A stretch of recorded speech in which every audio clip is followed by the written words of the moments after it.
Could we have a roll call, please? Yes, Director Slater Carter. Present. Director Clark. Here. Director Lohman. Here. Director Raddock. Here. Director Penrose, I don't see her in yet. Chair Dye. Here. Okay, we have a quorum. Could you introduce the staff, please, and tell us about these anniversaries? Yes, I have my team with me. We have Tim Costello, who is the Supervisor of Treatment and Operations. We have George Evans, a Finance Officer. We have Susan Turbe, Administrative Assistant. And we have a lot of guys from treatment, starting off with David Partida, Operator, Sonia Andish, Gabriel Aguilar. I guess that covers it. Staff at the plant. And then we have Jeremy Hungreis, who's our General Counsel. And it is me, Kishan Prativadi, General Manager for SAM. Stop it. You want to talk about the anniversaries? Yes, moving on to the anniversaries. We've started a trend a couple of months back to get our employees to talk about them, whoever has an anniversary. So it's that time this month when we have 2 employees.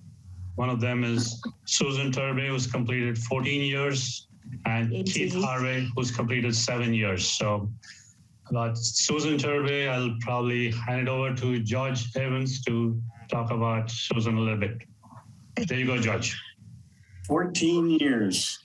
Does it feel like 14 years, Susie? Oh, so many more. It was just a kid. I have to admit, I've met so many Susans and Sues over the years. I even have them in my family, and I've never thought to call any of them Susie Q. And I would have to say, when I started 6 years ago, I don't know what it was about Susie, but somehow I started singing that song to her within the first week without even knowing that that was her nickname. She is a true Susie Q. Now, one of the strengths here at SAM, I feel, having only been here for a short while, is the length of service that so many of our staff have had. And what that gives you is some institutional knowledge. And I would have to say several times a week, if not only myself, but several other team members are saying, does this ring a bell with you, Susie?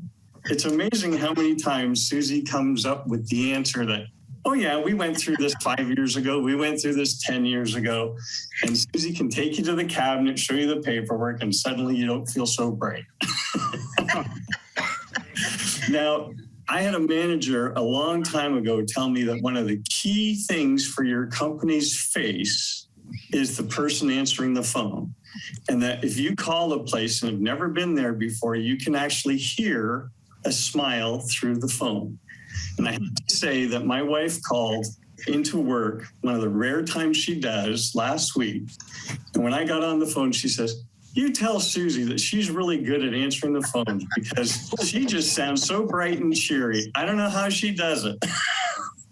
Well, Susie, you've been making things bright and cheery here for a lot of years. We're so happy to have you. Thanks a lot for being here.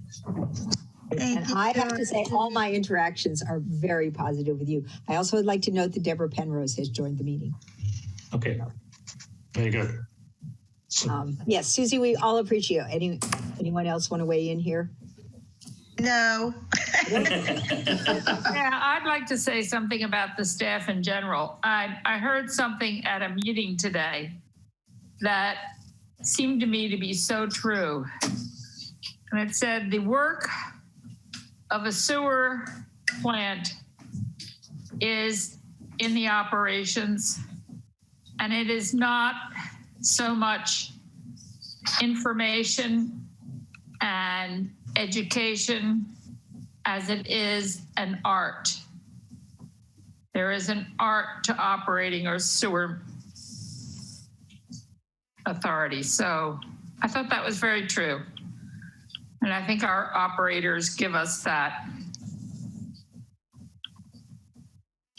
They're awesome. Say thank you. They work in an odd medium, though. I don't see Keith Harvey here. Did you want to have someone speak about Keith or just? Yes, Tim Costello is going to talk about Keith, and Keith is having issues dialing in, but I'm sure he'll be able to listen to the recording. Go ahead, Tim. Me? Am I on? No. Sharp and Wow. all. How am I supposed to follow? George's thing was like, man, I can't follow that. I just got back from walking the dog. Have your dog give it. I know. So what can I say about Keith? Keith started with the plant in August of 2014. So he's been here, what is that, 7 years now? Is that correct? Yeah. I think that's correct. He started in collections, and he's worked his way up through collections, from collections to operator in training. He's an operator grade 1 now. He has a 2 certificate, I believe. But yeah, I mean, he's really easygoing, really easy to work with. He just sort of does his thing and keeps his head down and plows through the day and just kind of keeps to himself for the most part. But he's one of those guys that's just easy to be around, right?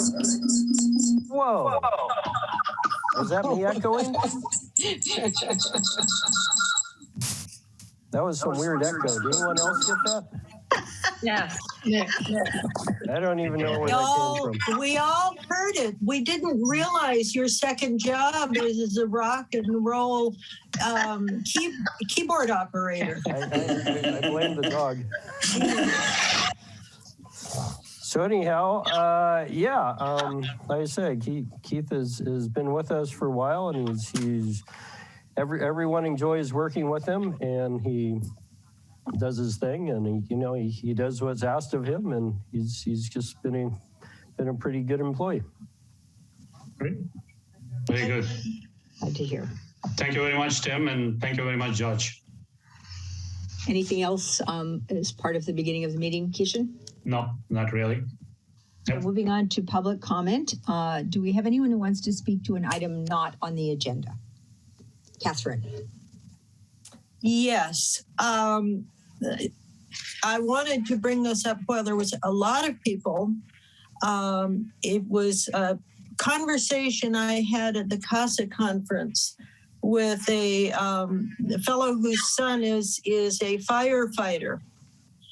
And he got talking about how dangerous it is, and how firefighters can't go into homes that are structures that are burning unless the gas has been turned off, the electric is off, and the solar panels are off and no longer connected.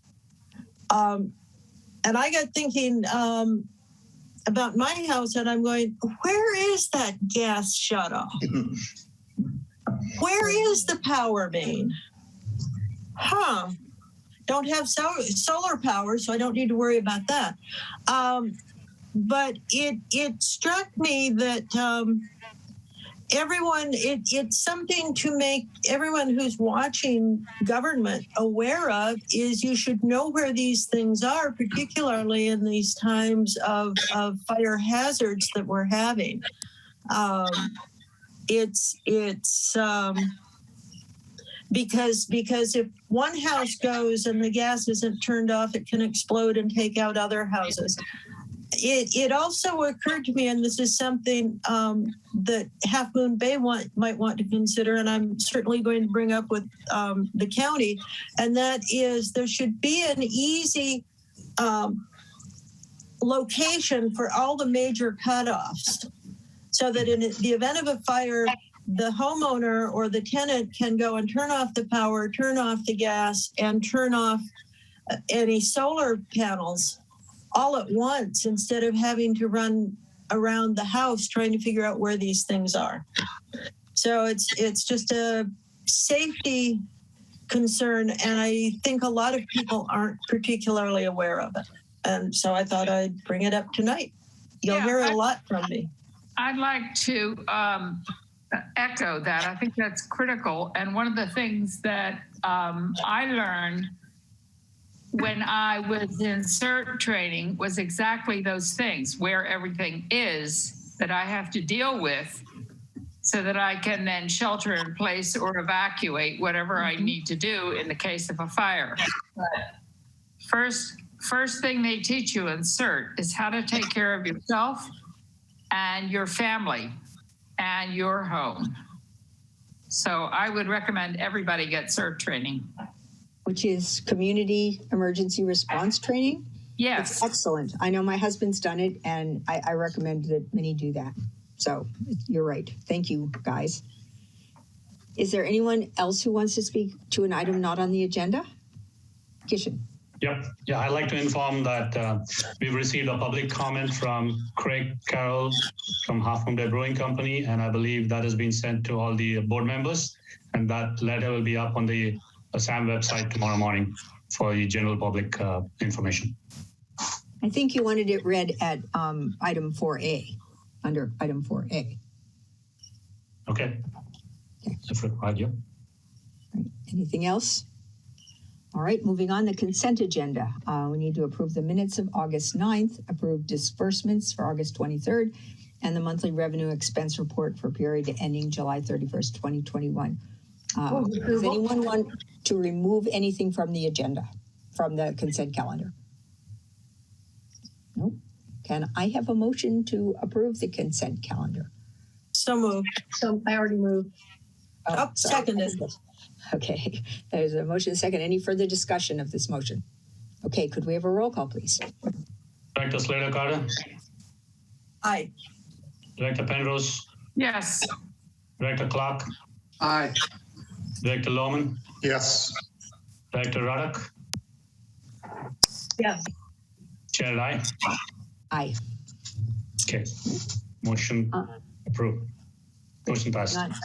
Great. Moving on to regular business, status update on recent process upset at the wastewater treatment plant and actions taken by SAM to address and prevent future upsets. Now, we'll have the staff report and then board discussion, a preliminary board discussion, then public comment, and then further board discussion. That's how I envision it going. Does anyone have any objection to that sequence? Okay, well then let's start with the staff report. Yeah, we do also have a presentation by Brown and Caldwell after that. Which is part of the staff. It's part of the staff report. Correct. So would you like to do the staff report and then Brown and Caldwell's presentation and then move on to the public comment? I think we should have the staff, well, you can choose which you want first. It seems to me appropriate that there would be the staff report, then the Brown and Caldwell report, and then there would be a brief board discussion for questions and so forth, and then we would take public comment, and then we would have further discussion.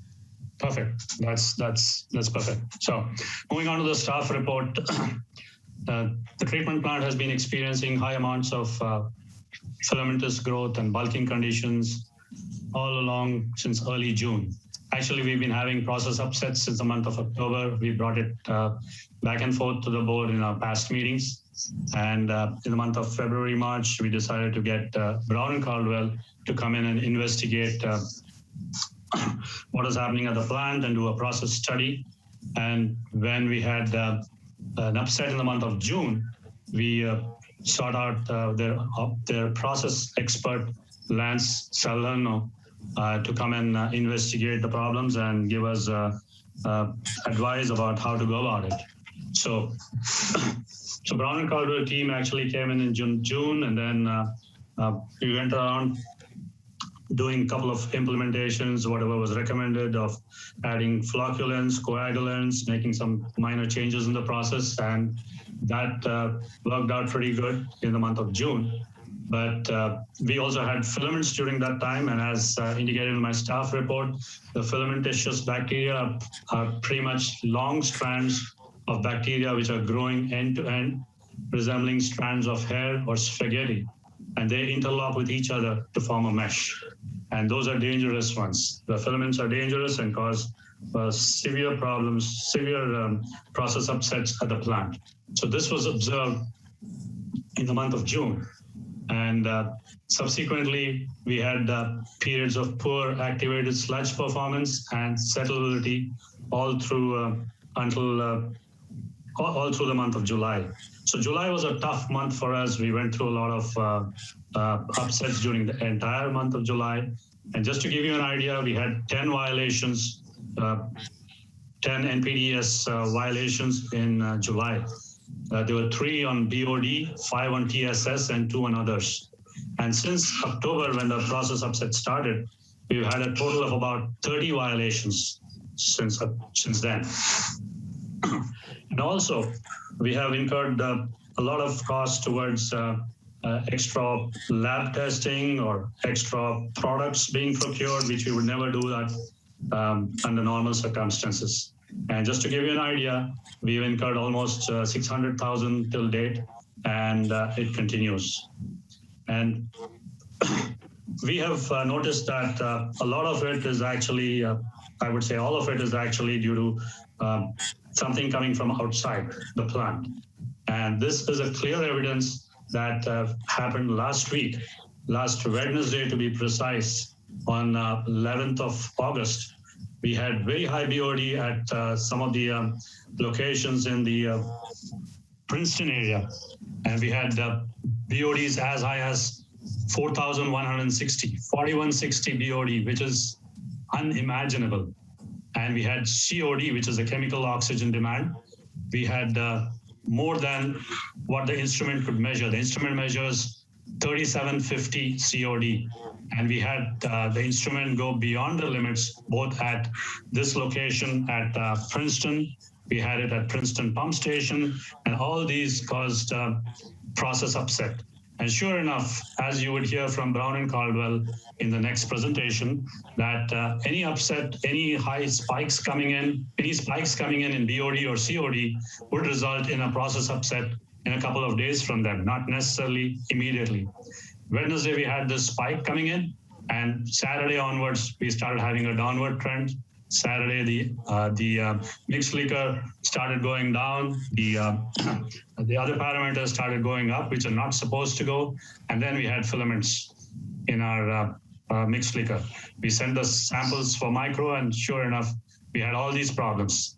So that is a clear-cut evidence of something coming from outside the plant. But I just wanted to mention it. But we've had several occasions like this happening in the past, and that has been brought to everybody's notice quite some time back. And we would like to say that this was referred to Brown and Caldwell, and they're working on it. And so far, so good. Everything is within limits. The whole month of August, we have been able to take care of the permit requirements. And not because we are not getting any spikes, like I've mentioned to you, we've been getting spikes, but because we made certain improvements, certain adjustments in the process, adding certain flocculants, coagulants, or nutrients, whatever it is. So we've been able to make sure that it is within the limits. So going by Brown and Caldwell's recommendations, they suggested 2 recommendations in their process study that was discussed on the July 26th, and a final report is already available on our website. The first one was to upgrade to aeration basin 4, which is coming up in our next agenda item. And the second improvement is to find out the source why the spikes are coming in. And therefore, SAM would like to reintroduce a non-domestic wastewater source control program, which was authorized, adopted by the board in 1994. And it had gone on for a certain time, for a certain couple of years. And we are not sure why it stopped, but probably there was no need for it to move along because everything was within limits. But now that everything has gone above limits and things are happening outside the plant, whatever is coming in, we felt the need to reintroduce that. So we are working on that program, and we will know more about it in the next few weeks. And just to let everybody know, we are having a workshop for the establishments of breweries, wineries, and distilleries. And that is scheduled for next Monday. That is August 30th. Letters have been sent out to all, and we've received confirmation from 2 of them. And that meeting will also be recorded and will be available to the public after the meeting is over. So I will now request the team from Brown and Caldwell to make a presentation, but let me tell you that they've been doing an awesome job, the entire team from Brown and Caldwell. And I would say that if we did not have the support of Brown and Caldwell, I can't imagine where we would be and how many violations we would have. But I would like to hand it over to Brown and Caldwell, and I love you to share your screen. So I see there's a hand raised by Director Clark. Would you like to wait until the presentation by Brown and Caldwell, or? No, I have a couple questions for you, please. The other violations, one in April, one in June, 2 in July. What does other mean? What are they, and how do they relate to the functioning of the plant? Others could be, as per the permit, you're not supposed to exceed, maximum exceedance is what they call it, like it's a TSS or a BOD, that you should not exceed so much percentage, 80% or 75%. So it is related to the plant upset. That is one of the others. The others is related to an enterococci bacteria which we got, and that could also relate to the solids which got washed out of the aeration basins. And moving on to the chlorine contact basin, that was what was detected. So all of it is related to the plant upset. Although we do not classify it as a BOD or a TSS, it still violates the permit. Did I answer your question, Director Clark? Yes, so that Sort of. it's more evidence that the plant is just not, is simply not functioning correctly, right? Come again? And that's more evidence that the plant is not functioning correctly, right? No, the more evidence is the plant is not functioning correctly, but there's more evidence that the plant is not functioning correctly because of upsets coming from outside, because of spikes coming from outside. Okay, my next question is about the non-domestic source control program, which went away for some unattributed reason. Is it not state and federal law that that program is constant? Could you repeat the question? It cannot go away. So you're asking about the pre-treatment program?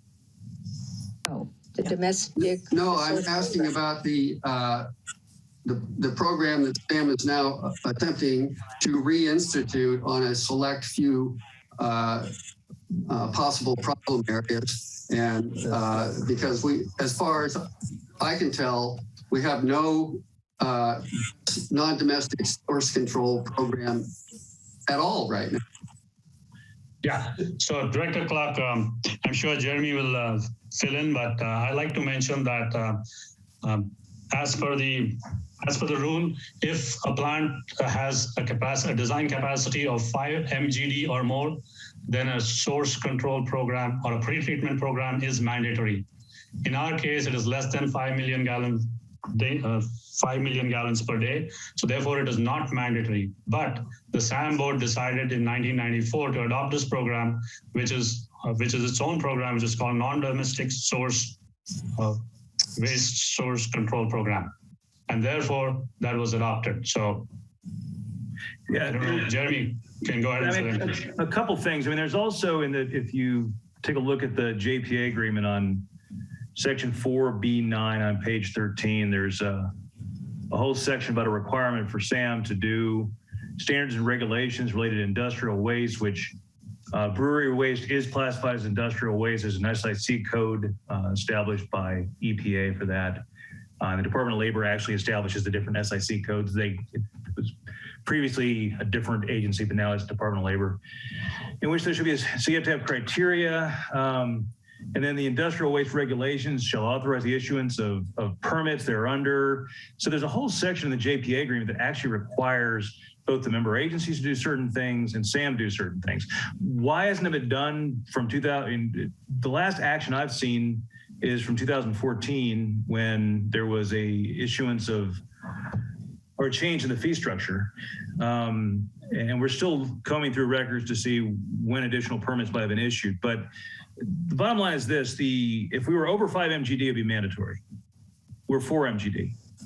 So it's optional. Most states, I should say many states, required for everybody. This is not unusual, requiring pretreatment. This is the standard. We are unusual.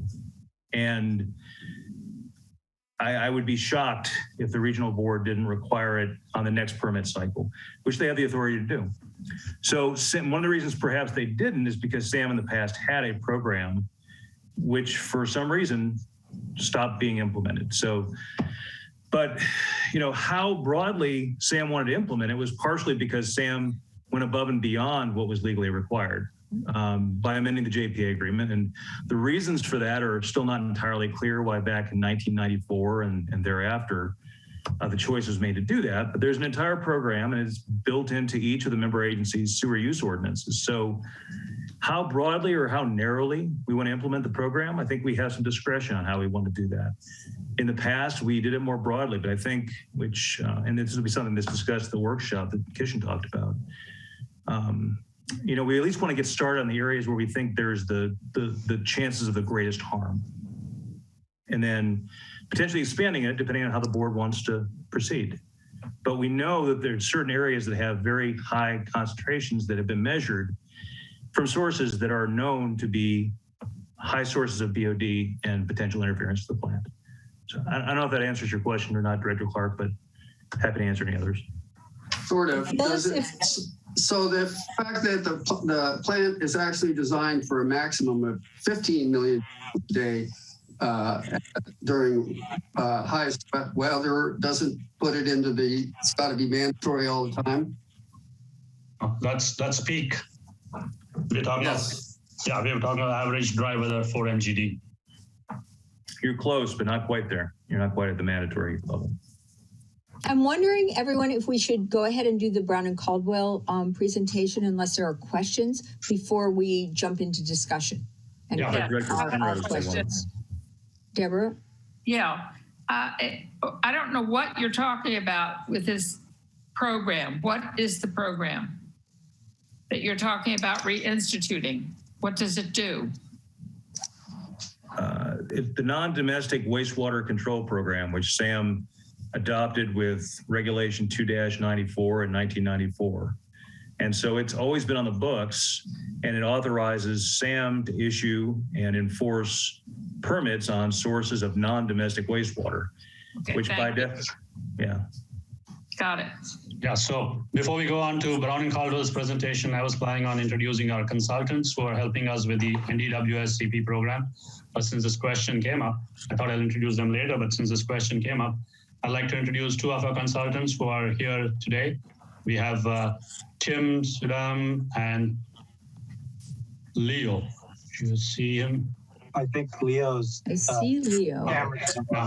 Okay, both of them are from Southern California. I've got tremendous experience in implementing the source control program at various places and breweries, wineries, and distilleries, and they are helping out SAM implement this program. They are with us here today, and they will also be glad to answer any questions if anything comes up. Okay, could you give me, could you tell us Tim's name again, please? Tim Sudam, Suydam, last name. Thank you. All right, let's do the Brown and Caldwell, and then we'll jump into this discussion because I know people have a lot to say, and then we do want to get public testimony. So, okay, is that all right with everyone? I think that makes sense. Let's do that. Okay, over to Brown and Caldwell. You can share your screen, please. All right, I'm going to get started. I'm Linda Sawyer. Let me get the right screen. There we go. Can you see that? Yep. Okay. So I'm the lead process engineer that was working on the capacity study. I also have Lance Salerno here with me today, who's our operations specialist who's been assisting. I'm going to start out and just kind of go through some capacity study stuff and hopefully try to fill in a few gaps and questions that people have asked, and then Lance can talk a little more about the more recent information, and we're happy to answer questions. Mike Harrison, our project manager, was unable to remain on the line. He had another commitment tonight. So moving on, all right. We've already introduced ourselves. In terms of what we're gonna go through process capacity results. This is a recap for the most part, but trying to answer a few of the questions and the recommendations on the improvement. We've got a few slides with some of this recent data that's been collected both from the plant and the collection system that Keishan just mentioned. And then Lance is going to talk a little more about the process upsets and response and operating recommendations. So this table, Keishan already mentioned this. This is the list of all the violations that happened, and we did just discuss what the others were. They weren't BOD or TSS directly, but as Keishan said, they were really related to the BOD and TSS issues that have been going on at the plant. So it all kind of fits together. The good news is so far August is at 0, and that's great. And as Keishan said, in learning and understanding and figuring out better ways to deal with some of this, the plant is managing right now to get by. So moving on into process capacity and sort of the results of our study, some of this is going to look familiar. This one doesn't. So I wanted to just first talk quickly about what really is limiting the plant capacity and what are we talking about here. So this is just a very sort of a schematic of a treatment plant system. We've got houses up here and we've got sewers, and then they go into your different processes in your treatment plant. And when you're out here in the sewer, what you're worried the most about is peak flow. If your pipe is too small and the flow can't get through, that really limits your capacity in the sewer. And that's also true in your primary clarifier. It's really a hydraulic thing, like can it handle the water and still function? When we get into activated sludge, that's where we're really not so worried about this peak flow, or it's not just peak flow. We're also very concerned about the pounds of organic matter coming in. When I say pounds, it's the same thing as if I take a teaspoon of sugar and put it in a cup of water or a gallon of water, it's the same amount of sugar, but the concentration is really different. Well, what I care about is the amount of sugar. So I care about the total pounds of the loading, not so much whether it's at 400 or 600 milligrams per liter. It's the total pounds of matter coming in. So we don't want the plant to overeat, basically. And then that combines with the peak flow. When you get a peak flow event, that will make your secondary clarifiers not function. When you go on to disinfection, that's again more of a flow related issue. And so that's not where the problem has been. And then the solids are really only based on that organic loading, that how much did the plant eat. So we're, of course, worrying about the activated sludge system and the secondary clarifiers. Another question that really seems to be coming up is what might happen as water use decreases. As we have a drought and water conservation continues, there's a few things that we've been seeing throughout California. Obviously, we're seeing average flows go down. Each person uses less water, so the amount of water going through the sewers into the plant goes down. But the people still make the same amount of organic loading, roughly. That can change a little bit. Things can change in the sewer, but roughly the pounds of loading doesn't change. So together, that means that the concentration goes up. The other interesting thing is that the peak flows may not go down. So even though your average flow goes down, the peak flow may still be high. And that's because peak flow can be related to how big the sewer pipes are and how the sewer system functions more. And a lot of that water coming in, if it's rainwater or infiltration or inflow, it's not so related directly to the number of people or the average flow. The other potential impact is septicity in the collection system. That's because of the low flows. Water doesn't flow through the pipes as fast when the flows are low, and stuff can settle and react, and that can lead to changes in wastewater characteristics. I haven't seen any systems where it's caused, I haven't seen other systems with the kind of responses that you're having, but it certainly is possible to believe that some changes in characteristics can happen due to the lower flows.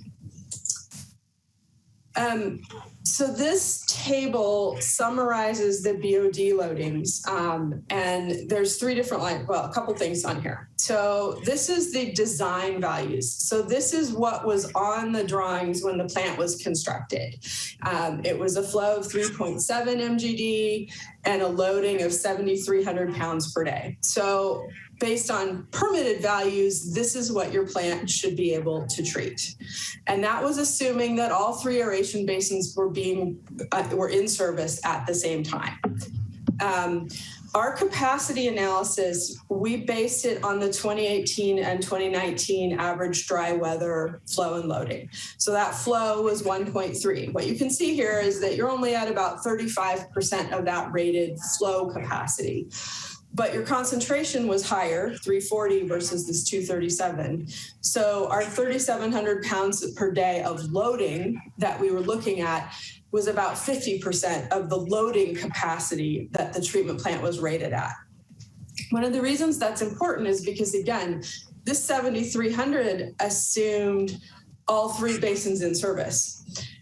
Aeration Basin 3 only has 40% of the volume of those three basins together, and you've been loading it with 50% of the design loading. So, you're definitely operating Basin 3 alone at its capacity or even a little beyond. What is loading? Pardon me? Loading is pounds per day. So loading is... Pounds per day of what? Of BOD. Sorry, this is all BOD on this chart, except for the flow. So it's concentration of BOD and loading of BOD in pounds per day. And correct me if I'm wrong, didn't you say BOD is pounds of sugar or sugar-ish? That's an example. I was trying to explain the difference between concentration and loading. So if I have a pound of sugar and I dissolve it in a small volume versus a big volume, it's the same pounds, but the concentration is different. Right. BOD includes sugars and all kinds of other things, organic matter. Which all need oxygen. And they all need oxygen, but there are different characteristics of BOD, and that's one of the challenges in doing these sorts of capacity analysis and treatment plant designs is that we have to use complicated models and systems to understand how different types of matter will behave in the treatment plant. So, the treatment plant responds to a sugar differently than it does to a big chunk of, carrot, but they both might show up as BOD at some level. So, I'm just grabbing examples out of the air. There's obviously other things in the wastewater. So this plot here shows the BOD loading through the plant, and this goes back from 2011 all the way through 2021. And so this loading again in pounds per day, and this is the same table that we were just looking at, these top two lines here. So the design for the plant was 7,300 pounds per day. Up through about, mid 2020, the average was 3,700 pounds per day or so. That's what this black line in here is. That was our basis for the study when we assumed. And when we started this, we started it about here. So we really were hoping that you were going to go back to where you were. If you take the average for just 2021, the average loading is 4,300 pounds per day. So it's higher than it was a year ago, but it's definitely better than it was back in October. This dotted line on here is a 30-day running average. When we're looking at treatment plants, we tend to look at things over a week or a month, not just an individual day as well. But the other thing that I note is there are a lot of high peak values on here. There's a lot of dots, even back before, that are far higher than this 3,700 average. This is, in my experience, not typical. This number of really high peaks is unusual, and that may be contributing to some of the issues that you'd see. So this slide goes through some of the assumptions for the capacity. I don't know that I need to go through all of this in detail. This is all spelled out in the memos in the memo that we provided. But a couple of key things here. The capacity is rated at a peak day flow of 9 MGD, and that was based on the peak day flow from the original design drawings. So we did not reduce that peak day flow. The current peak day flow has been closer to 6 MGD. So this is a conservative assumption. There may be a little room in there. If you never see those very high peak flows, then that gives you a little bit more of a safety factor. And the other key is the SVI value, how the sludge settles. And I'm going to talk about that on the next slide, I believe, the next slide.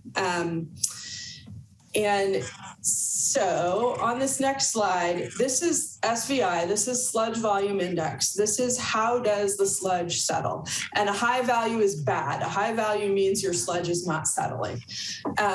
What the typical practice is in looking at plant capacities and rating things is to use a 90th percentile SVI value. So we looked at this set of data back through for the last couple of years, and the 90th percentile SVI was 200. That means that 90% of the time the SVI is better than this value. So you're only exceeding it 10% of the time. And when you combine that with the peak flow assumptions, that means that it's very rare that you're going to be in a situation where you're over these values at the same time. Since that time, of course, this is just the excursion in October. There have been more of these high SVI values since then. And I have never seen SVI values of 1,000 at any plant that I've worked at. So that was the basis of our planning. And our assumption was always that whatever was going on was going to get figured out and resolved moving forward. So one of the questions that have been asked is what would happen if the SVI doesn't go back to where it was? And this plot here, what this plot is actually showing here is the sludge blanket depth. So that's how much sludge there is building up in the clarifiers. And I got to thank Lance for this. This was his plot. I stole it today. And on this axis, this is the SVI. So our target SVI is right here. It's the 200. It's this little box. And what you could see is when the SVI has been below this little below 200, the sludge blanket has been very low. And when the SVI gets higher, and especially if the SVI is above 500 or 600, the clarifiers are full of sludge and they're not functioning. And so, I mean, the simple answer is if the SVI is higher, is that if it gets very much higher than 200, the process ceases to function. Your capacity is much lower than even your current loadings to the plant. So that is just not a useful thing here. And certainly out here, this is not really a functional process. So to go through the capacity results, when we did this evaluation, we looked at all the different pieces of the system, the different processes. What we found to be the limiting issue in your plant is the solids to the secondary clarifiers. So the blowers in the aeration system were not limiting at the conditions that we looked at. So the solids, and that really relates to how much organic matter is coming into the system, because more organic matter means more solids. That's the plant gets fatter, basically. So we have these, this is summarizing the current capacity of the plant. And so there's a couple things on this. This is the BOD loading, and this is the capacity with a 9 MGD peak day flow. So as I said, that's a little bit conservative because in reality, the flow has been 6 MGD recently. This is the amount of loading that's been coming into the plant. And so when we do our capacity analysis, for a 9 MGD peak flow, we don't have enough capacity with aeration basin 3. Aeration basins 1 and 2 together almost have enough capacity. And if you were able to run all 3 basins online, you would have more capacity than the current loading. We also made this plot for the 6 MGD peak flow. And so that's what's shown here. And what you can see here is that aeration basin 3 almost has enough capacity for the current flow. And that fits with the original design values and the original loadings and the loading that we've been at. The other thing to note is that this is that 3,700 pounds per day. As I said, the 2021 value was about 42 or 4,300. So even with that higher value, aeration basins 1 and 2 would have enough capacity for this long term to deal with all the conditions that they're expected to see. As we talked about, we looked at a few alternatives to increase the capacity and improve the redundancy and make the plant operate better. There are some major issues with basins 1 and 2. So although when we do our, paper study, they have enough capacity, they don't actually function as well when you try to operate them due to some other issues. And so this is the plot showing the 3 alternatives that we looked at. This is just running Basin 3. This again is that current 3,700 pounds per day of organic matter entering the system. When the recommended alternative at this point was alternative 1, which was to upgrade Basin 4, which then gets the capacity well above that current loading and even above the loading that you've seen in 2021 if it doesn't get all the way back to where you were. And the plan with this upgrade was, or the recommendation was to make some changes in the hydraulics and the gates so that you would be able to add another basin, 1 or 2 if it was needed, which would then give you more organic loading capacity. Alternative 2 was to fix basins 1 and 2. That doesn't really give you as much capacity as adding basin 4, and it doesn't give you that redundancy because you only have 3 basins that you could turn on at the most instead of 4. This alternative 3 here was ruled out because of the expense. The one thing that I do want to say about alternative 3 at this point is that if we cannot and don't succeed in finding a way to mitigate this soluble, the SRMS, the stuff coming in the collection system that seems to be causing the current filaments, and Lance is going to talk a little more about that, but those filaments, one of the ways to deal with them is to add a selector zone. And that means to have a zone that doesn't have oxygen that can then use up that readily degradable substance. Then it doesn't grow filaments. And so that's really the gold standard in terms of dealing with filaments is to add a selector. That's what we were looking at here. It is not easy to reconfigure your plant to do that, but that would be an option to deal with filaments in the future if this problem continues. So the recommendations from our study were to upgrade aeration basin 4 just to provide that redundancy and the extra capacity and give the plant that flexibility. And that was recommended because it provides the lowest cost. It's also important to note if you did need a selector in the future, upgrading aeration basin 4 would be a part of that project, and it wouldn't. So, what you're doing now wouldn't mean you couldn't move to the next step if you needed to later on. And then our other recommendation, of course, was to investigate where this BOD is coming from.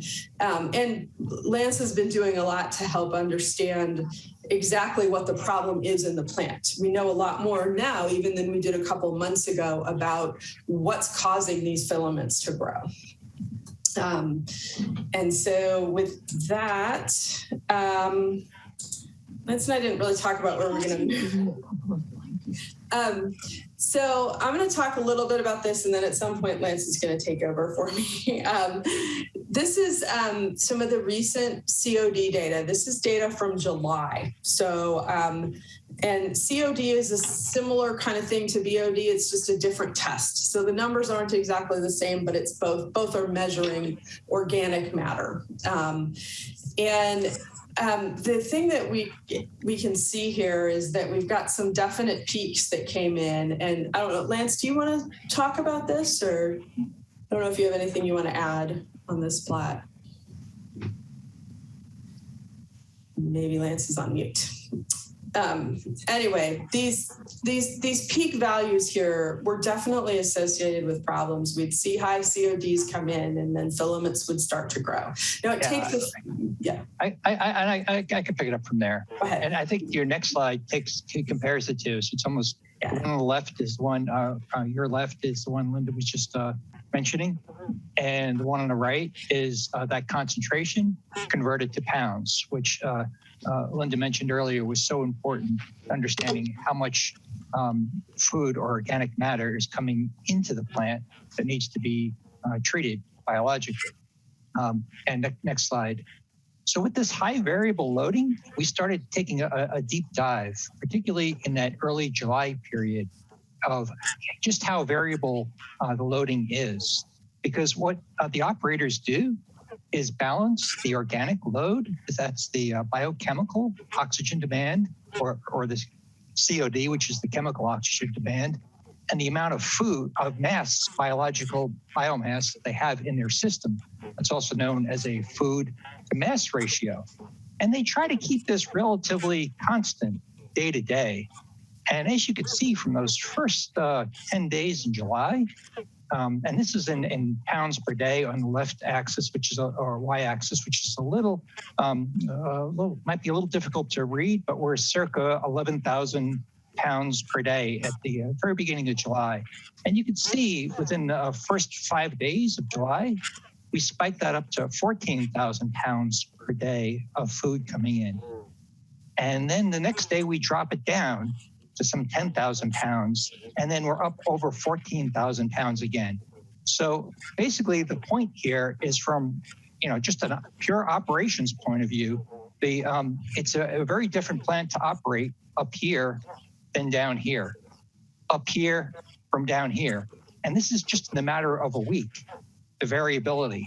So with that variability coming into the plant day to day, that's when we reflected as a team and asking ourselves the question, well, where is this variability coming from?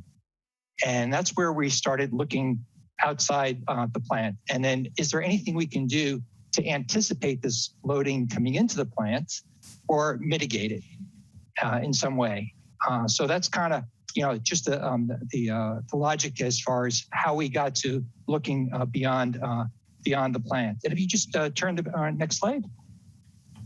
Here is one logical area was just the Princeton pump station area. And I'm just going to say generically, we looked at that entire service area because we had good data from it also, meaning we had flow data, and the plant started measuring concentration data of this BOD and this COD. And we wanted to understand the relationship a little bit better. And once we understood the relationship, we were hoping to find a way to help mitigate that back at the plant, right? So first thing we looked at here was the flow, average flow. And this is the plant average flow. And right under the plant is the Princeton pump station. And this is for the entire Princeton service station area. You can see it is about 20% of the hydraulic flow. On a concentration basis, the plant and the Princeton pump station, and it's understandably a little bit higher because it's commercial, and nothing surprising there. But what's important is what we wanted to understand is the percentage of load coming from that area, again, in pounds relative to the flow. And this next column here expresses that pretty well. And it's the average BOD. And we had 14 data points in July to look at from both the Princeton pump station and the plant influent headworks. And both of these were collected on a 24-hour time-weighted basis. So they're pretty representative samples, having been collected over 24 hours. And what we found was basically, while it was 20% of the flow, on average, it was representing 30% of the load coming in to the plant. We also looked at COD and found a similar relationship where it was 26% on a COD basis. Why do we care so much about the COD? Really, the main focus should be on BOD because COD is actually related. It can be related to BOD, and it's a real-time parameter, meaning the operators can measure COD and get a result back within 2 hours. So if they have a COD sample, they could take it back to their lab, analyze it, and get a pretty good sense of what the BOD is within 2 hours, whereas BOD is a 5-day test. So they collect the sample, send it to an outside lab, and then at the very best, get a fast turnaround. It would still take 5 days. And normally it would take much longer than that for the lab to prepare a formal report. So it's really a trailing indicator. So that's why we kind of talk about COD with BOD, because it really helps plant operations understand what the load is on a day-to-day basis. So next slide. So while the plant is and Princeton Pump Station, you noticed it was 20 and 30% of the total loading. What we did was take a further or deeper dive at the into the data and looked at the variability in that loading day to day. And what we saw on a day-to-day basis was the Princeton Pump Station is actually, it ranges between 40+% of the load, of the entire plant load, and about 20%. If it was just a flow relationship, it would be pretty much steady here at 20%. We saw the average was 30%, but you could see the peaks and valleys around that average were pretty significant. So that kind of reaffirmed the plant's need to go outside the fence line, really to try to help mitigate sources, to try to even out load into the plant so they could better balance food with their biological inventory and improve their operations. So next slide. So this kind of just summarizes the process upset and some of the response findings. And as Linda mentioned, the soluble, readily metabolizable substrates, or SRMS, those are the sugars, the fatty acids, organic acids, starches, things that are basically filament food that grow filaments readily. And we saw that as a common theme in June, July, and August. So and I mentioned August because while the plant hasn't had any violations, and overall it's gotten better, the filaments are still present. As of a sample we got back, I believe just middle of last week, we still saw the indicator organisms filaments being in abundance. So the plant has learned to respond to these in a rapid fashion, but it's taking some extraordinary measures to do so. So next slide. So some of those measures that we'd like to implement kind of longer term is we're adding chemicals now, but we're adding them on a time basis, meaning the plant will start a pump and not pace it to the flow coming in. As we know, the plant is only staffed during the day. So at night, part of the night, the flows increase around 10 o'clock at night. And then after midnight, they drop way down. So when the flows kick up, that set point that the operator set at 5 o'clock p.m. or 4 o'clock p.m. when they leave might be a little underdosed at 10 o'clock when the high flow comes in at night, and then overdosed after midnight. So it makes a lot of sense to optimize operations by flow pacing any chemicals used for treatment, just as a long-term measure. We're also implemented using something called SRT control for mixed liquor. And that's just a kind of a fancy way to say we're just looking at the amount of biological material in the aeration basin rather than trying to account for the aeration basin plus the secondary clarifiers, which are susceptible to these issues with SPI. And that's really helped the operators as well. They've been looking at their own operations in terms of ways to improve their biological control. One was replacing their flow tubes, and they implemented a temporary flow tube device called it's a strap-on flow meter that they placed while they're waiting for new flow tubes to come in as an immediate measure. So they're going ahead with that. They're also going ahead with plans to clean out their pump stations from greases that might have accumulated over the past few years. again, trying to eliminate any sources they can within their control that might be contributing to, at least somewhat to those filaments, and then maintain it as part of a regular program longer term. Evaluate provisions to provide permanent coagulant and polymer capability. And we don't want to add chemicals to help settling in those clarifiers unless we absolutely have to, because they are expensive. So that's where we were deliberate in saying the capability. So in the future, if they do need to add these coagulants and polymers, they have a in-place permanent provision. What they have now is a temporary, and kudos to the operations team for rigging up, field rigging up temporary skids and pumps and such. But excuse me, can you hold for a minute? Somebody is doing something with washing dishes or something. Could somebody, whoever's doing that, mute? Thank you. A lot of crashing going on. Okay, I don't think it's on my end. No, there's no reason to think it should. No, it's something in the background. Yep. Okay. Yeah, somebody on the call. Thank you, whoever it is. Okay, go ahead. Sorry. No worries. So along with that, purchasing a jar testing apparatus for the lab and the wastewater with a light table, basically to help the operators when they do need to add chemical to pick the right dose. And then it continued, aggressive COD testing, and there's a number of other parameters, such as ammonia and nitrogen balance, and phosphorus, and basically all this extra testing. OUR was another parameter we started doing in June regularly.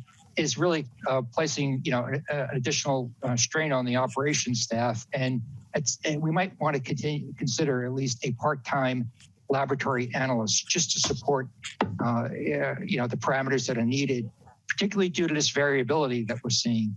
And if you went back and look, just recall those earlier slides I had with the variable loading and trying to balance the right amount of biology with the amount of food coming in. Well, that takes a lot of testing to do when it's that variable. And so it's really something that, that we'd like Sam and everyone to consider is the longer term need to collect that data on a regular basis. And then finally, maintaining spare bio-augmentation and ballast flock products on site. So basically, these are the measures that they have in place in the event another episode comes in where the settling is poor and the blankets start rising. The operators have a good plan in place now of steps that they can take quickly. They also have some physical steps that they can take. And they implemented that back in mid-August, where we saw the sludge blankets start to creep up in the clarifier and the SVI go up. What we did was actually put a secondary clarifier online. We should only need one to control the settling, but they proactively put a second one on, and that helped them basically waste out that extra sludge and get it back under control. And kudos to the operators, they did a nice job. And the system, again, August has been looking good overall. So the operators have these, have identified these measures, but to make them permanent, longer term, will take some additional effort there. So next slide. So this just kind of summarizes for folks who are interested in some of the numbers where we came from in July, which was a pretty tough month and this was these numbers were as of August 13th, but they're generally similar. Where in July we were only able to keep a mixed liquor suspended solids. It's a concentration of biomass in the aeration tank in the 1,300 range and on average, but it really went down below 500 at some point. We weren't able to keep anything in terms of inventory, and they really want to be up around closer to 3,000. And you can see in August, they're comfortably above that target. In July, they had fully dispersed sludge blankets. That means we had sludge rising to the full 14-foot depth of the clarifier. Whereas today, and as of just today, 8:23, we're still at 2 feet or less in the morning, which is terrific. We did go to a secondary clarifier in August, just proactively, again, to try to stay ahead of any changes. And this is, again, just to do the lessons learned by operations about what we can do to mitigate when we start seeing poor settling sludge. We've been proactive with the oxygen concentrations. We increased it up to 5 milligram per liter. You really only need 2 if you pick up a textbook and as far as where you need to run an activated sludge process. And we went up to 5 to help mitigate septicity, particularly due to the deep sludge blankets. We didn't want to have, we wanted to minimize the chance of basically growing organic acids or creating them in the secondary clarifiers where we had these very deep blankets. So biosupplement, we added throughout July. We increased the amount towards the end of July. Today, we're not adding any. Have it ready to go if needed. During July, we started adding ferric salts and polymer. It's a pretty aggressive step to add iron salts, but because just the blankets got so high, that was we felt that was needed, and we basically started seeing some benefits after adding the ferric salts, which is just an iron salt, which adds weight to the flock and helps it settle. And at the same time, we had a crunch in the ferric market, and we weren't able to get any readily, and the prices skyrocketed. So we switched to alum, and that's what we're still using today, alum and polymer combination. But it is costly, but we are seeing good results, and we've tried to minimize the amount added to the extent possible. Flock load ballast was another product where we added towards the end of July just to add weight and try to weigh down that flock. Just kind of by the numbers, average secondary clarifier suspended solids was 48 in July, and it's actually much lower than the 11 now is shown, because that was as of 8/13. We've been in the single digits routinely, which is terrific, which is where a good functioning activated sludge process should be. And that kind of summarizes, the overall data in terms of, where we were and where we are today. So we're going in a good direction, but the plant still remains susceptible. Next slide. To these upsets, because we are still seeing the filaments present, as I mentioned with our microscopic analyses last week. This just kind of shows some of the measures taken. On the left, you see the BioStar incubator, where basically the operators take the powdered bioorganisms and grow it up by aerating it and adding a toe to their aeration basin directly each day. And those are the, on the right is the jar testing we're using, which is kind of crude. And we, meaning we'd ideally like to have a light table with a paddle to stir these jars and be able to see it with a backlight to really pick the best chemical dose. But again, the operators are doing a nice job at working with what they have in picking the doses. Next slide. How much more is this? Go ahead. How much longer is this presentation? Well, I could summarize it in the interest of time. So that would be great. It kind of just summarizes a lot of the microscopic we've seen over the past couple of months. And the next slide, which we've already talked about. Same thing with septicity. We've talked about that extensively. The plant's trying to mitigate what they can by going out proactively and cleaning out the pump stations. Most recent plant upset just kind of dives into some details that we've already discussed that have been mitigated right?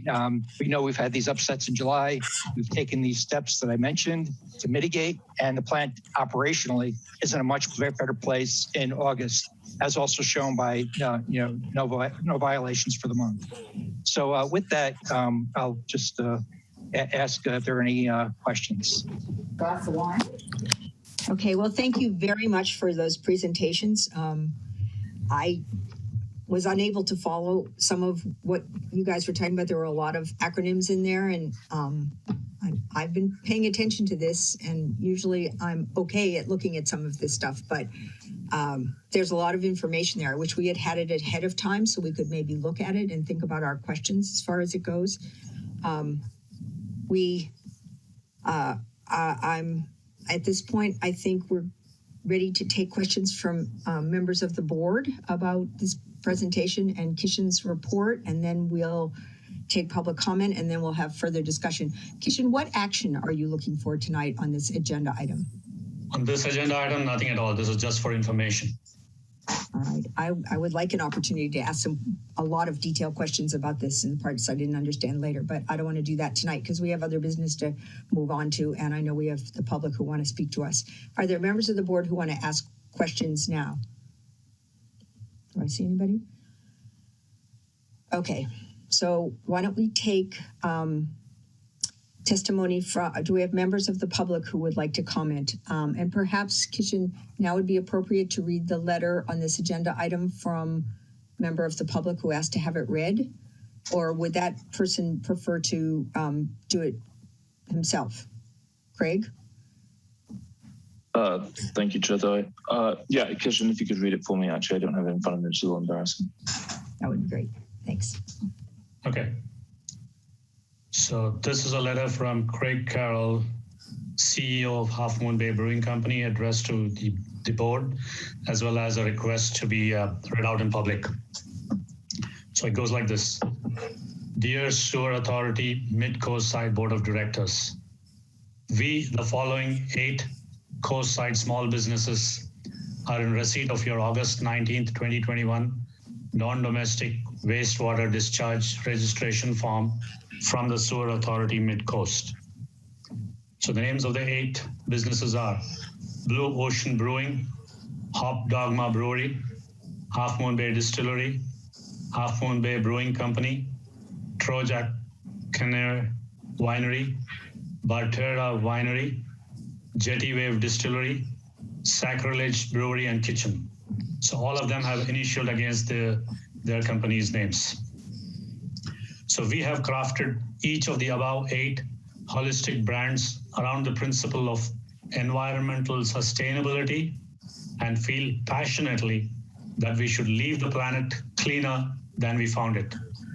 To demonstrate this commitment, each of our coastside businesses has taken exceptional production measures of enhanced recycling, preservation, thermal management, and waste mitigation, and many, many more. The SAM letters we received came as a surprise and seemed to lack any substantive base. The form does not cite causality, specific fees, or have any stated financial limit. We are all small businesses with small environmental footprints. 2 of these have only been open for less than 8 months, and 1 has not produced for 2 years. These 7 local businesses have not been included in any previous water authority dialogue, testing, or analysis of the BOD issues you encountered. We share your concern for finding the root cause, yet, in order to be part of the solution, need to be included in the investigation. The short time span between August 19th and the non-domestic wastewater discharge registration form deadline of September 3rd is only 15 days and does not provide for an adequate period to properly weigh our environmental, procedural, and legal options. Given these obvious concerns, we are unable to sign this letter within the provided time frame. We are respectfully requesting a 3-month extension. In particular, we need an examination of Section D. Sam spent over $25,000 on testing last month. And as the section currently reads, our businesses would be responsible for paying these monthly testing bills with no limit on time frame, expense, or scope of work. We wish to thank you in advance for this consideration. We are all part of the same crusade to keep planet Earth clean, but need a proper allowance to do our part. Thank you. So that's it, and this will be up on the SAM website tomorrow. All right, do we have other members of the public who would like to comment?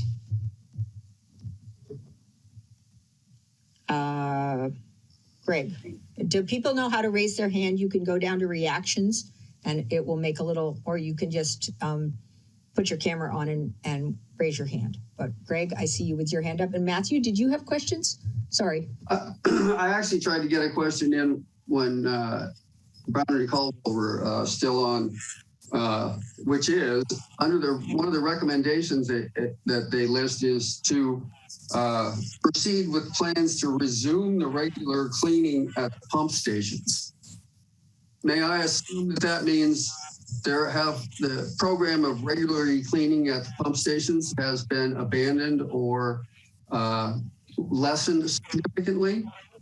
Do you want me to answer that, Kishan? Go ahead, Tim. So I don't know if you've known this or not, Matthew. We actually had a pandemic going on, so we had limited resources available.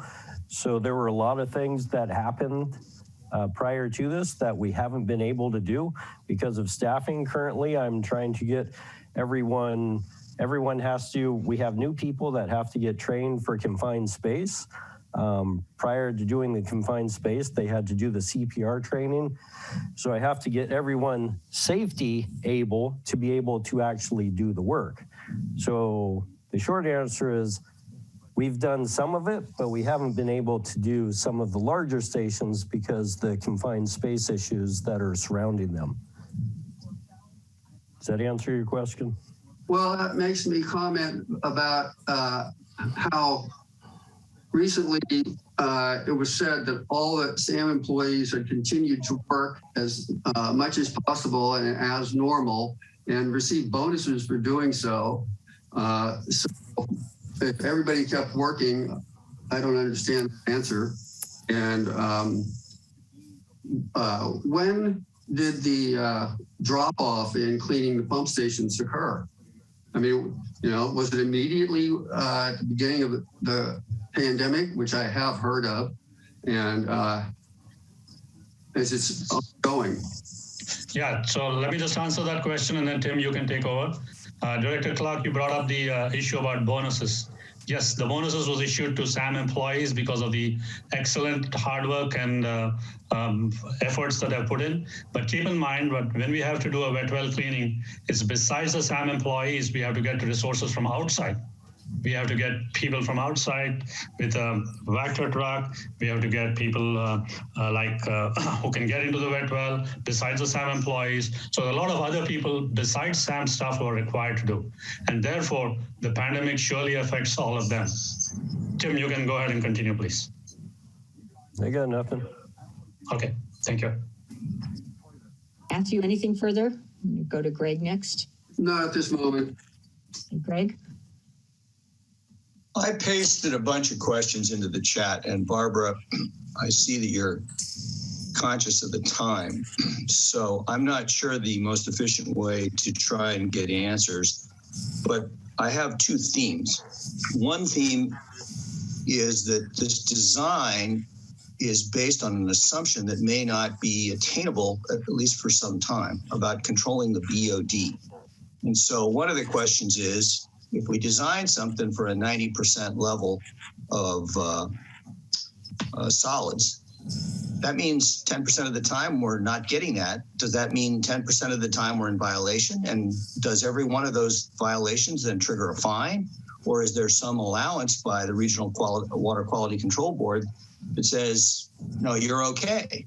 So that would factor into my decision making if I knew what the potential fine situation was and the attitude of the board about whether or not I could accept a 90% design standard. And then there's a whole bunch of other questions, which again, I put in the chat, and I I think it would be informative for the community to understand it. But I really question whether or not we should be attempting to look at other design alternatives that might handle situations where we don't know whether we can control the input the way we hope to. And that maybe gets back to, Linda has pointed out several times, alternative number 3. So a related question to that is if we spend I think it was an OPCC of $550,000 for alternative 1, if we spend that, and that was a midpoint estimate of the cost, how much of that's wasted if we end up having to go to alternative 3? Okay, so again, there's a ton of questions in here. I don't think, Barbara, I'll defer to you. If you want somebody to read them and answer them, that's great, or how you want to handle it. Well, we have a policy of finishing our meetings at 9, and I'm working toward that. And I know that there's one board member who may not be able to stay much past 9. So I agree that there's a lot of questions, and I would like to have a discussion of how some of us with lots of questions might get them answered, including Greg and myself. But let's continue with right now, if it's okay with public comment. Craig, did you want to speak? I thought I just did. Oh, you talk Craig. Craig. Okay. Don't worry, Greg. It happens all the time, Greg. It's always a problem, as I'm sure you know. I had a couple of questions on the staff report. If you'd allow, like Greg said, I'll try and keep it brief. But I just wanted to get a couple of understanding on a couple of the finer points. First off, if that's okay. Yes. The filamentous growth, correct me, that is a bacterial growth? Someone answer that? Yes. Yeah. Yes. And where is this bacteria prevalent? What kind of processes, industries? So it's something that's growing and blooming in the activated sludge system.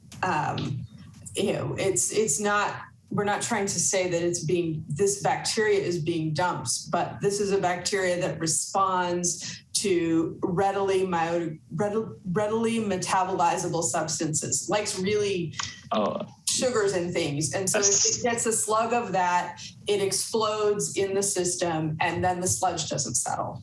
Sorry. So it's a symptom of a problem, not the problem itself. Well, it is the problem. Bacteria, they grow and they, as Keishan described, they're like spaghetti, and it makes it so the sludge in the system just does not settle. The way activated sludge works is you grow bacteria to eat all the food, and then the sludge goes into a clarifier and it settles. And if you get filaments that make it so it won't settle, then the process just stops working. So it contributes to total suspended solids quite heavily then? Correct. So as Lance was showing, when these filaments were growing and the sludge wasn't settling, the clarifiers were filling up with sludge, and then you have solids going into the effluent.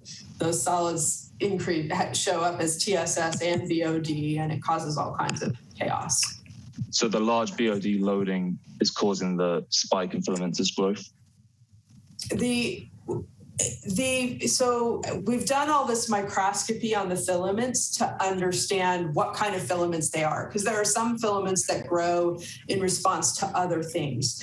It looks like these are filaments that are responding to SRMS, soluble, readily why can't I remember that word? Metabolizable substrates. We don't have time for we don't have time for long technical discussions. Sorry, I am driving towards a point. What would be the acronym you said that I have already forgotten? What would be examples of those food types? What does it eat? Sugars, organic acids, like it might metabolize in a sewer, readily degradable starches, that type of thing. Short chain organics, particularly, which would be very easily absorbed. And so these filaments are all different types. There are dozens and dozens of types of filaments. And depending on the conditions that exist, will favor certain types of filaments to grow over other types. And some filaments grow well when there's low DO, others when there's high SRMS, others when there's high septic conditions. So by looking at the microscopy, we can get clues as to what might be causing these filaments to outcompete the good bacteria that we want to grow, the good microorganisms that are good flock formers and settle well. So these filaments are always present. It's just a matter of when the conditions get out of balance in the plants, meaning that favor the filaments to outcompete the good bacteria, kind of like with our own digestive system, right? It might get out of balance in our gut. Same thing happens in an activated sludge plant. Understood. So sugars and starches I heard in there, as well as a lot of other things. Exactly. Because alcohol production, and sorry, Barbara, I'm trying. Alcohol production is the converting of starches to sugars, which yeast then eats those sugars and produces alcohol and CO2.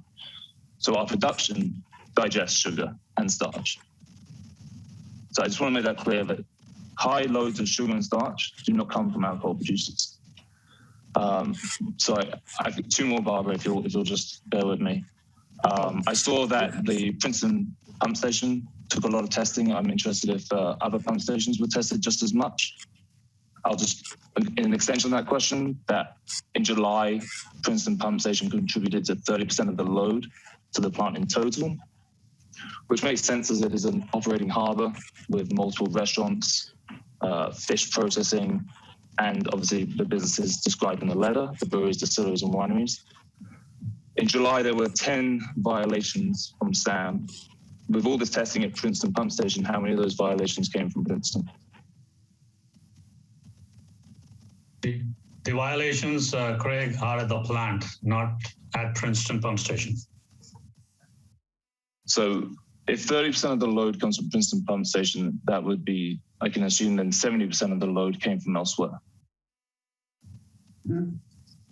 Right? Okay, we don't have time for a lot of, Craig, I want you to get an answer to your questions. Perhaps you could put them in the chat or send them, and we will make sure that they get addressed. I also want to make sure to talk about the issue of your request for an extension, because we won't have another board meeting until after the deadline for you to return these forms. So I want to make sure we have a chance to talk about that as well. Okay. Can you wrap up, Craig? Yes, I will get I will get to the point. Thank you. I do appreciate everybody. Yeah. Okay, I'll go as fast as I can. I'll zip through it. I appreciate that we can discuss this. This is great. I also appreciate Kinsha for reaching out with the workshop. I think that's going to be really productive. Thank you. My point is that in 2014, there were 94 permit holders for non-domestic wastewater. And only 8, as I know, maybe there's been a couple more, I'm not privy to the exact amount, but I would say 10 or less have been targeted to now receive these permits. I believe that this permitting process and system was put in place in the 90s for all non-domestic wastewater discharges, but the authority is choosing to only target one specific industry. The registration itself, I want to be clear, and I represent all 8 businesses. I'm not even saying we're against the permit, really not saying we're against the permit. The problem is that Section D of that permit with the consent agreement is an open-ended blank check section. It has no scope of work, no time frame, or any cost associated to it. And that is our issue. We would just like some time to come up with a specific scope of work which has monetary values put to it. If we're just talking about filling a jar every week and sending it to a lab, it's okay. But as this is written, somebody could come in at midnight and come test our water, and there's no limit. And that is the issue we have. Thank you, Barbara. Thank you, board. Thank you, Craig. Catherine, do you want to speak? Thank you. Craig, thank you very much. Yes. And all of the folks who are here, thank you very much for coming and giving us your concerns. As somebody who had a business, it's important that we hear what you want and what we want and figure out how we can keep the regulators happy, because that's what we all have to do. You're muted, Catherine. Somehow you got muted. sorry. I also think that for those of us who find this fascinating and actually are one of the people who like to get down into the roots, maybe we could have a special meeting, or maybe we could have a special workshop with Brown and Caldwell and all of the members of the public who are interested in this. I think it's important that we all understand exactly how detailed this is. It's not simple, and it is something that is going to affect all of us, because right now we're going to be up close to $1 million, if not over $1 million, by the time we get the fines. So we're looking at and none of this was budgeted. We didn't expect this was going to be coming into this year's budget. So it has to get paid for somewhere, and we don't want this happening again. We hired the best in Brown and Caldwell, and in talking to people at the conference, one of their employees is one of the best in the country. So I am very confident that Brown and Caldwell has the experience to do this. But again, maybe we should have a workshop. People could sign up to attend. It could be a 2-hour workshop, and people could get their answers in early, and we could also have time for more questions, or get their questions in early, and we could have time for more questions. But and to Greg's point, we need to get this done as quickly as possible. And I have further comments on this during the director's report. So I'll leave it at that. Thank you. Anyone else want to speak? Okay. I guess some board discussion. I know the request for an extension is not specifically on the agenda, but the agenda item is actions taken by SAM to address and prevent future upsets, which seems it gives us some flexibility. Does anyone want to just speak to that issue of the request from the targeted businesses? I'll say my position, which is it does seem unreasonable to expect them to sign something that says doesn't have any limits to the cost and so forth. Jeremy, did you want to speak and tell me I can't talk about this? No. I think it's colorable. I mean, I think it's it falls within. I was just going to say there's. It might be helpful to have our consultants who are here to talk about the process control program, talk about the intent of the registration. It was kind of intended as a first step to kind of see who might need permits and who doesn't. It really wasn't intended necessarily to, there might be the opportunity to have some of these folks not necessarily need to get permits, but it was just part of the data gathering process. Well, then perhaps if you guys are willing to look at the form and revise it so that doesn't have a section is clear. I mean, you don't have to be a lawyer to read that thing they have to sign. It says they'll pay all costs. It doesn't say anything about so forth. Well, the intent was as a first step, as far as information gathering from the sources. But you demanded that they sign that agreement, right? Mm-hmm. So are you open, Kishan, are you open to maybe revising at least that section and working with these businesses so that they are all willing to cooperate? Chair Dye, if I may answer. Our intention in sending out the letter was to work with all the establishments. Our intention is to work as a team to address this issue. And if you read the letter carefully, our intention is not to enforce or violate somebody. And that is the reason why we are hosting a workshop on August 30th, which is a couple of days before the application is due. So we are going to talk to the entire team on August 30th, give them an opportunity also to take a plant tour. And we're going to explain to them what all things we are going to. That was the reason why we're having a workshop. Otherwise, we would have just sent the application and kept quiet. We're going to work with them. So please allow us to have the workshop on August 30th. and listen to their voices, and then we will address it at that point of time. It's a little too premature to jump right now and say that, well, we need 3 months or 4 months or 6 months. Somebody might want 6 months. Somebody might say 1 month. So please allow us to hear their voices on August 30th. We've sent them an invitation last Friday. We're also giving them an invitation and giving them an opportunity to come on Zoom if for some reason they cannot come in. But if they come in person, then they get the advantage of getting a plant tour.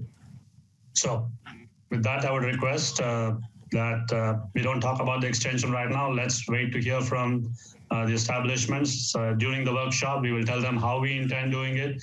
We'll go in detail about what we're interested in and what our concerns are and how we can work with them. It is going to be a win-win situation for both, for SAM as well as the establishments. That's what we are looking at. Okay, so you want to have the workshop with them and they will have a deadline 2 days later. Yes, I have sent out letters for the workshop last Friday to 8 of them, and I've already received confirmation from 2 of them that they're going to come in person. So I'm just waiting for confirmation from the rest of them. Okay, Director Lohman. No, my comment was just what Kishan was going to say is I think we need to have the workshop and then discuss all the alternatives at the workshop and then come up with either an extension there we can talk about later or revisions to the document, which will make everybody happy. That's all. Are you proposing an agendized board meeting along with the workshop? No, I would say let the workshop go and let's see what all the groups can come up with and then bring it up at our next board meeting. Which is after the deadline. Well, at the... This is ridiculous. If at the meeting, they can come to an agreement on what extension is necessary to, if any, to come to an agreement that makes everybody not happy, but agreeable, then I would go with what that group decides. Okay. Michelle. My only question about the meeting is, since we just got the email from Kishan on Friday, if all of the partners, if everybody can't make this meeting on Monday, and yet they want to discuss everything at the workshop, how do we get everybody on board by this deadline on Friday on the financial part? Are you going to have numbers for us at this workshop on how much this is going to cost us on permitting and fining and all this stuff that we're asking? This is the reason we're asking for an extension. We need more information from you guys. Our stuff has been tested. We haven't received our test back. I mean, there's so much missing here. So what is the workshop going to entail? Just to encourage us all to give us some hope that, are we going to get an extension, or are you expecting all of us to show up on Monday at this workshop? Because just 2 or 4 of us can't help make a decision on this. And I would add to Michelle's question about the content that's going to be discussed and handed out at the workshop. If that is in writing, is that replacing or supplementing what the letter has, or does the letter stand as it is even after the workshop? Please identify yourself, and we have people with hands raised who want to speak. This is David Westendorf. I'm also with JD Wave. I'm Michelle's husband. Okay. Just trying to keep this meeting in order. Did you want to answer that question quickly, Kishan, or should we move on to some more public comment? You can, or I request my consultant or Jeremy to answer that question. We've already formulated how the program will be. It's just the workshop is just going to make people understand the NDWSCP program, how it's going to operate, what we intend doing. And the information form is for registration. It's just for information only, because the first step, folks, is to get information about what's coming into the system. I hope folks understand, and some of the people who are actually on this meeting today previously had permits. And so this is, it shouldn't be seen as something shocking. You do understand it has a place they're supposed to sign that says they agree to pay all costs. Right, associated with sampling, right? I mean, that's, I understand your point here, Di. It doesn't say that. It doesn't say that. Yeah.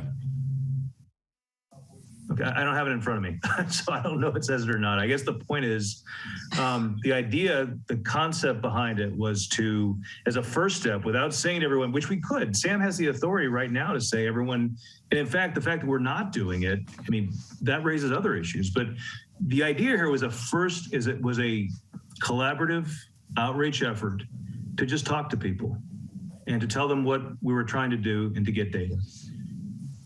I guess that people aren't happy with that, but that was the intent, a first step to just, because the first step is we have to get more information as to what's coming into the system. That requires monitoring, it requires sampling, it requires data gathering. And without cooperating, we're not gonna be able to do it. Meanwhile, you saw the numbers as to what's happening at the plant. That data is critical. So that's the intent. But Leo and Tim Saddam, if the board would indulge me, it might be helpful to get their thought on what the intent, because they had put together the registration form initially with Kishan as well. Maybe give some thoughts as to the sequencing here and what we're trying to accomplish. Chair Dyer, are you okay with me answering that question? Sure. But again, I'm worried that I'm trying to. I'll try and be brief. Jeremy laid it out very succinctly. The intent is to be just gather the information. It's a couple of pages to fill out. We're requesting by the September deadline. And we gather that information and we take that and then we set up meetings with the entities. We inspect their facilities to see how they operate, what they're discharging, where their non-source discharge point might be, where we can collect that sample. After we receive the sample, we have it analyzed. Well, we wouldn't receive it. The discharger would take it and have it analyzed, and we would look at those results and then make a determination based on those results if there are significant discharger, and then proceed with looking at pre-treatment options for that facility, or what mitigation might happen for minimizing the high BOD content, the high TSS content that might be being discharged. All right. Rob Carpenter hasn't had a chance to speak at this point. Yeah, I think it's all great. You guys have wonderful intent. Can you identify yourself? Yeah, I'm Rob Carpenter. I'm with Blue Ocean Brewing. We're not even open yet. Nobody's ever talked to us. I've listened to all your meetings. This has never been discussed in public about this program. It was done in a closed session. People talk about partnership, but there's been zero transparency. You guys may have wonderful intent. You haven't demonstrated it with your actions. But what's really important is what the letter says. The letter says we're on the hook for open-ended costs, and there's no hand waving that makes Section D go away. So if you want to show us your intent, then either give us an extension and let us cooperate, or remove Section D. We're not going to show up at a workshop, sign a piece of paper with a blank check, and then hope you guys treat us nicely. That's bad business. No one's going to do that. That's your intent, remove Section D. All right. Why would the rest of the ratepayers have to pay for it? I mean, somebody has to pay for it. So the question Excuse me, if I could just elaborate on Rob. I think Section D, the consent, if you would like to come in and test, I don't think any of us are even saying we have a problem with that. You are welcome to come in and test. I think maybe we could restrict it so you don't have to get me up at midnight to come down there. Maybe we can restrict it to operational hours. It's simply the open-ended blank check portion of it that you want us to pay for anything and everything that it has to do with testing. Not even necessarily at our business, just the testing, like anywhere. I think it could be more specific. You can come and test our businesses, all of them. Well, maybe I can't speak for everybody, but I'm pretty confident everybody on that letter will agree, and it has already agreed to let people in to test. Totally for fixing the problem, finding the issues. If it's us or it's one of us, then we'll deal with it. And Asking us to pay for it. Go ahead, Rob. Yeah, I'm saying the same thing. Asking us to pay for it when you have no data that shows it's us is why. That's your job. If you find it's us, then we'll do either the mitigation work or we'll sign the permits. Just throwing, you're on a wild goose chase and you want us to fund it. All right, That's I not- think you've that's made not that reasonable. point. I think that point's been made, and we do have another agenda item tonight. Catherine, did you want to say something quick? And then- I do. Since the board did not approve that letter with that specific deadline, I think it can be a discretionary change by Keisha and Jeremy. And I would suggest that it sounds like there are some issues with the clarity of the letter. And I'd be happy to work with you on it, but I think we can extend the deadline. We've got everybody's attention. We all really want to work together. We want to solve this problem. And so let's not get hung up on a letter. Let's get educated and get this process moving.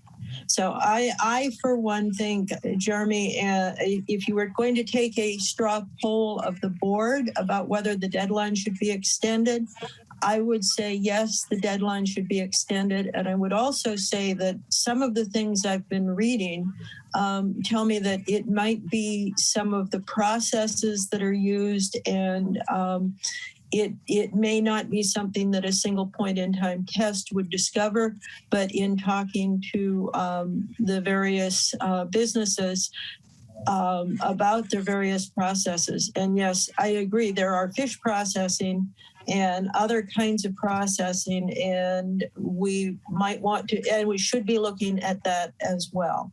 But in terms of the point tonight about the deadline, let's just, with Brown and Caldwell and Keisha and Jeremy could put together a list of suggested processes for these businesses, such as not dumping large batches of things all at once, but emptying your tanks in small amounts when you're cleaning them out or whatever, so that this stuff gets distributed instead of in one lump ball of food. But let's just, and then again, I would like to have a more in-detailed workshop. I'm sorry, I won't be able to attend on Monday. I'm going to a special district conference that starts on Monday. So I will watch this when it's up later in the week. Anyway, that's my suggestion, just as one member of the board. Thank you, Catherine. Deborah Penrose. You're muted. Yes. I would not object to a short extension for the letter. I would be very unwilling to go beyond 2 weeks. The question of who pays for the testing is one that should be discussed. That's where I'm coming from. They are very willing to cooperate. So, Director Rodick. Yeah, I would be okay with a short extension, not to exceed 2 weeks. I think people need to get to the workshop, however, either in Zoom or in present, or send some representatives. I think we need to be clear, though, that there are costs to doing business, and there will be costs. And businesses will be treated according to, industry standard benchmarks. So that, we're not doing it business by business, we're doing it by the type of business. So if you're a brewery that doesn't have food, you'll be treated one way. If you're a restaurant that happens to serve spirits, you will be treated according to another standard, but benchmarks will be applied. There will not be, custom tailoring to individual businesses. So as long as that's understood, I think that's being, transparent. We're not going to do it on a case-by-case basis. But, I do think this could have been rolled out better. I think we need to understand, though, that we're under the gun from a regulatory standpoint, and that the costs of regulation are distributed across all, ratepayers and can be incredibly high. So, we all have a stake and we all have to pay the cost of doing this business. But I do agree that an approach that's partnering so that we can understand and roll it out in a way that's cooperative, I totally support. But, we're all going to pay the cost of doing business. Yes. Well, I think a collaborative approach is great, and I would like to see the deadline extended until at least after our next board meeting. That's pretty good with that. Good with that. Okay, because I would like to have a discussion about how this can be implemented. I mean, in the past, it was for all the businesses, and if we're having this repeated problem, maybe it should this permitting system should be out there. It was not an undue burden in the past, so. I'd like to wrap this up because we do need to do some business. Is there anything else that on this topic that someone is burning to say? I see Catherine and Debbie still have their hands up, but. I just wanted to say I really would like us to schedule an in-depth meeting, not at a regular board meeting, so that we're not making a decision, but we're getting to see this data again. And I want to thank Brown and Caldwell for the excellent graphs and all of the data. It helps me to understand this. And I thought I had a fair to middling understanding. I now realize how little I understood, and I know more. Anyway, so Michelle, your hand is still up. We are trying to wrap this up. Did you have something quick, or is it your hand's just still up? Okay, Matthew, do you want to say one last thing? I would certainly agree that there ought to be flexibility in extending the deadline. 2 weeks may not be enough. And I remind everyone that we just heard from Brown and Caldwell that in August, so far this month, the wet weather treatment plant is running well, no violations. This is with more potential sources of BOD than were present at this time last year and were present during the previous upsets in the end of last year, because there's new breweries that have just opened. Right. Yeah, and so at the SAM plant, we've been improving on the process as well. Right. So, we have spikes. We've seen the spikes. We've seen what areas they're coming from. And, the plant has been fine-tuned to the extent that staff can do it without major capital expenses. So that's accounting for some of the improvements. The other thing to keep in mind is some of these places, if they do the testing, it may show that they have absolutely no impact. So that's another reason to spread it out, and hopefully we'll find someone to do it. Okay, Lance, you have something you have to say? You're on mute. And I apologize. Just a quick note for the record. It was pointed out to me by one of the operations staff that the Princeton pump station flow number in that one slide might need to be adjusted. So I just wanted to, we had gotten the numbers this weekend. We looked at it. So if for some reason it was misunderstood, I just want to, say the slide will be amended for our next meeting. It was one of my questions because all of GCSD's flow is 20%. So I just wanted to get that on the record and just be transparent about it. That's all. Thanks. All right. Anything else? I have one last thing. So source control is really important, and everybody should be doing source control, right? And we're going to improve upon that. So that piece is really important, and we need to proceed and institute the program. But I'm not satisfied that we've, looked at the entire internal process, internal to the plant process. So we have problems, with the flocculation and the sludge settling, but what about upstream of that process, further up in the plant process? Have we, exhausted every opportunity there to improve the plant's handling of, the inputs? There's going to be spikes. You can go to any, district in the peninsula, and there are spikes of BOD and other things occasionally. But the plant process is resilient, right? So where has our process become less resilient before it gets to the sludge settling out process?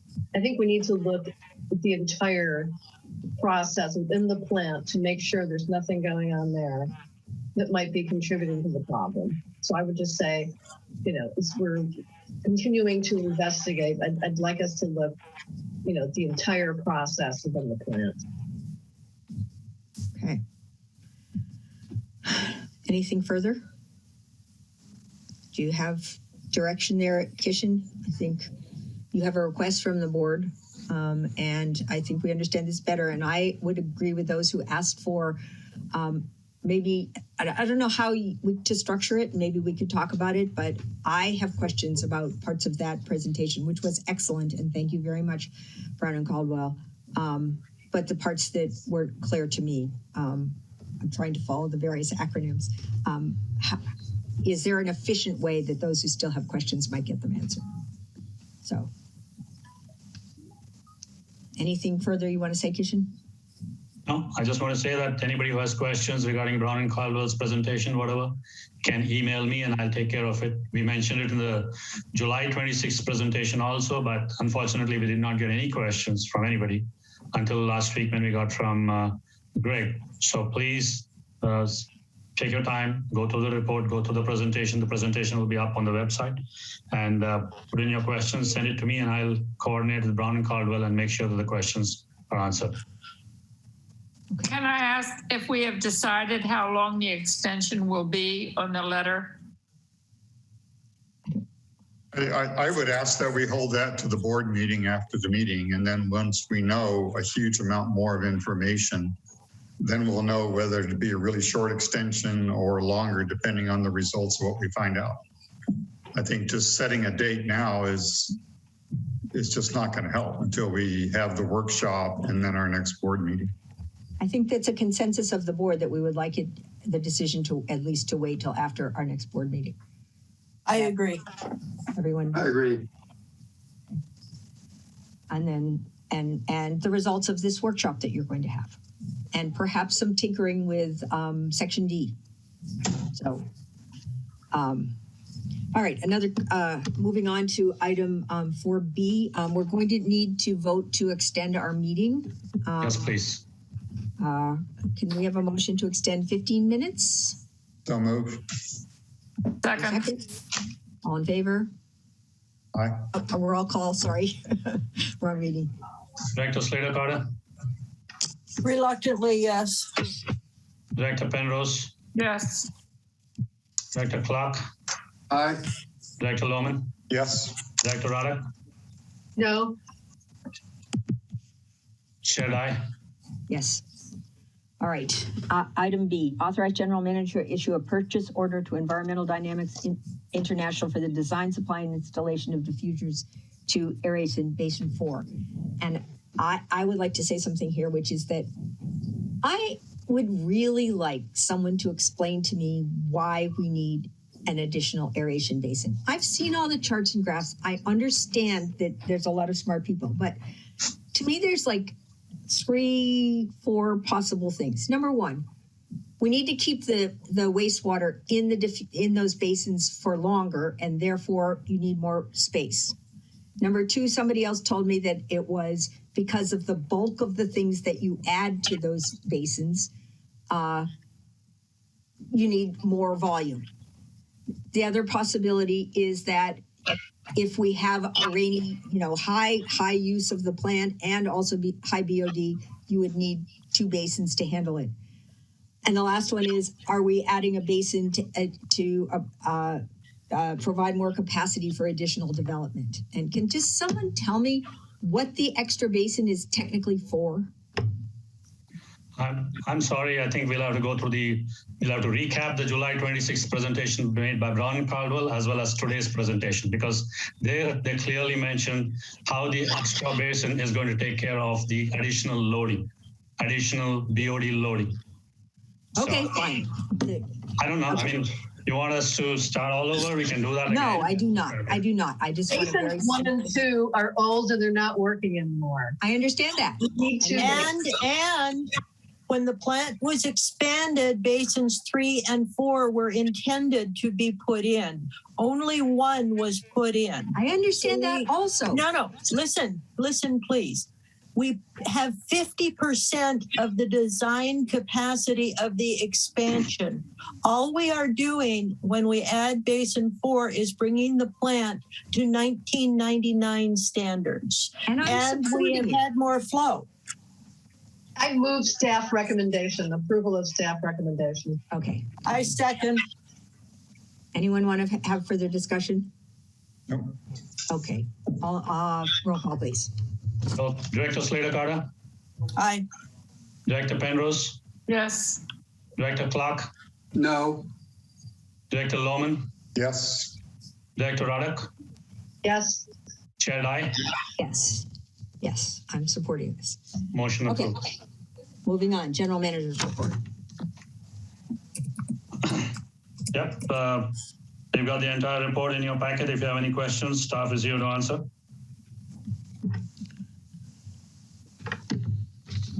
Any questions? Director Ruddock, do you have a question? You're muted. You're muted, correct. No, I do not have a question. I would like to proceed to terminate the meeting. I'll second that. Skip the closed session? Okay. I mean, you're making a motion. Is there a second to? Let's just double check that if we could, Chair Diamond, I don't think I have any need for a closed session. Kishan, is there anything you absolutely have to have?